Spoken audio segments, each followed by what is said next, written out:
Friends नमस्कार welcome to तुफान take education channel तुफान टेक एजुकेशन चैनल तरफ आपन को स्वागत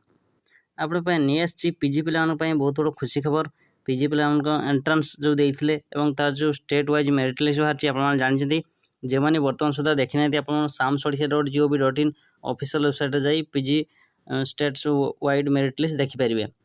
तो आज वीडियो कारण है आप जो चॉइस फिलिंग केबे आसीबो पीजी एंट्रांस चॉइस फिलिंग आसुना कौन एत लेट होची तो संपूर्ण डिटेल्स आपको जनइबी केबे आसीबो मते कहबी। तो आप जदि एपर्यंत मो चैनल को सब्सक्राइब करना कि लाइक करना लाइक करनी तो आप सांग मान पाक शेयर कर दिंतु जे सांग मैंने कि पीजी एंट्रांस देइचंती तो से शेयर कर दिंतु एवं जे मैंने चैनल संपूर्ण रूप से नुआ आसन चैनल को लाइक कमेंट शेयर सब्सक्राइब कर दिंतु देले आपको जेकोसी नोटिफिकेशन आसीबो सर्वप्रथम आपण पाक चली जिवो। आसंतु एबे आरंभ करिया। पीजी एंट्रांस आप जानते पूर्व पीजी एंट्रांस देइचंती तो पोस्ट ग्रेजुएशन पीजी एंट्रांस आप देइचंती तो तार मेरिट लिस्ट मध्य बाहर चले आप जानते मेरिट लिस्ट बाहर तो तार जो चॉइस फिलिंग केबे आसीबो देखो नोटिफाई देखुची ना the CPET state wise merit list PG course of the academic season 2026 live is now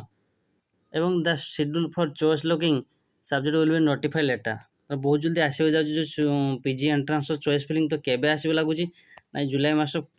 last सप्ताह आसो सीपेट पीजी एंट्रांस जो चॉइस फिलिंग जुलाई मास लास्ट सप्ताह मध्य आसीज आग वर्ष यही समय आसाला तो ये बहुत लेट होपर्यंत बाहरी ना सिलेक्शन तो केबे आसना चलित मास जो आसला चलित वर्षर तो यार से जुलाई मास लास्ट सप्ताह सुधा आप आसीज। जदि वीडियो भल लगते वीडियो को लाइक कमेंट शेयर और सब्सक्राइब कर दिंतु आप सांग मानक पठे दिंतु तो बहुत जल्दी आसवाक जाऊँगी। धन्यवाद।